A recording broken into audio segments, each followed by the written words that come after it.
the jeweler and the thief. Well, let's continue with this incredible story.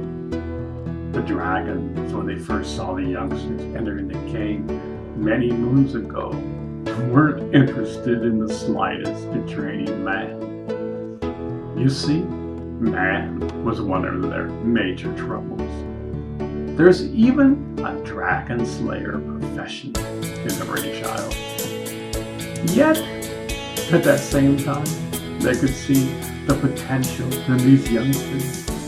As a matter of fact, they were more evolved than them when they were young. Back then, the dragons didn't even have a glimmer of light. So, they had an internal discussion amongst themselves. Do you think they can train them? Do you think they can change? You see, even in China and Tibet, war ruled the land.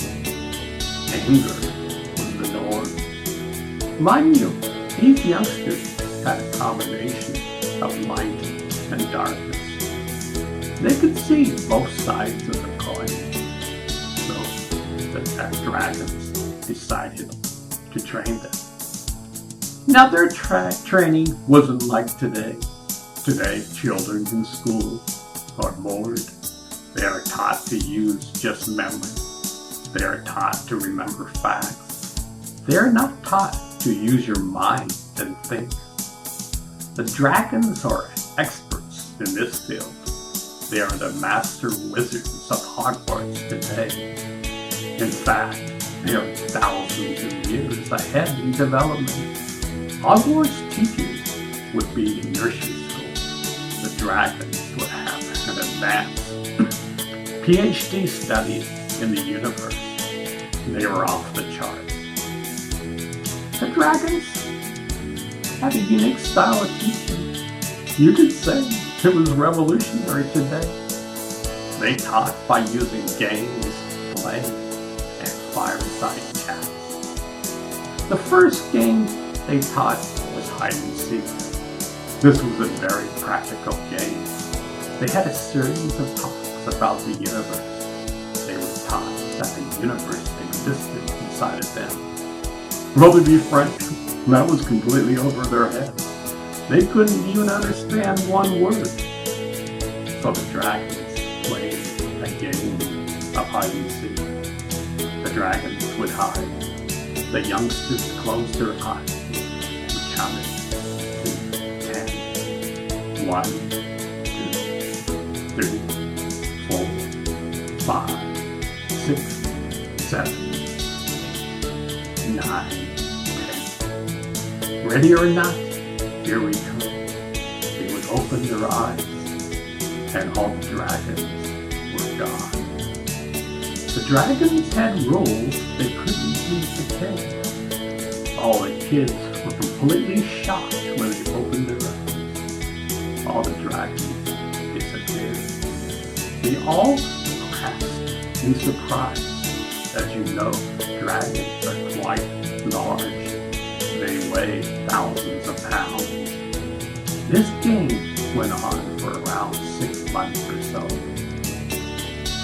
Finally, at one fireside chat, the dragons told this practical story. Imagine 2 young men walking down the road. They were headed to a town 5 days from their current destination. One of their men was a jeweler. The other man was a thief. The thief knew this man had a very precious jewel that he was carrying. As I said, both of them were going to the same town. They decided to travel together. They had a long journey ahead of them. Hours passed. They were quite tired and exhausted. Fortunately, there was a simple inn ahead of them. They both decided to spend the night there and share a room together. Both of them decided to have dinner together. The jeweler went first, and a few minutes later, the thief joined them. While the jeweler was holding the table for them, the thief was looking all over for the precious jewel. He was quite dumbfounded. He was the greatest thief in the land. They had dinner and went to bed immediately. They weren't in the mood to drink the hell and party into the night. Well, guess what? This went on for several days. Finally, they reached their destination. By then, the thief was totally confused. He thought, this is going to be an easy steal. He said to the jeweler, I'm a thief.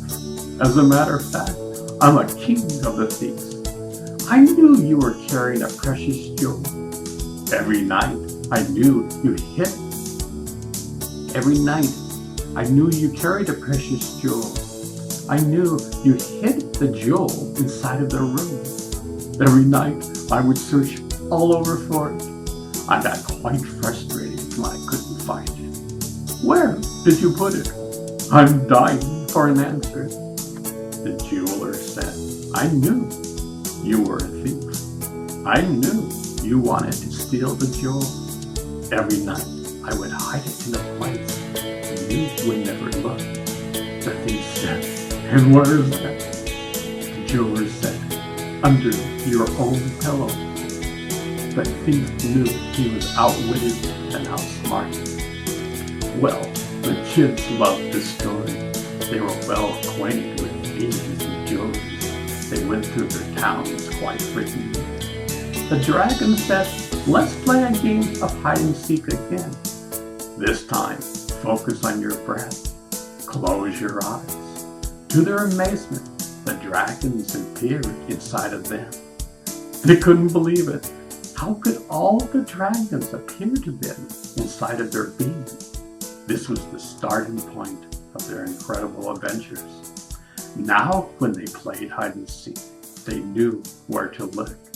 A single but necessary step took place. They knew it was both an inward and outward journey. The youngsters were thrilled. Each time they played the game, the youngsters knew where to look.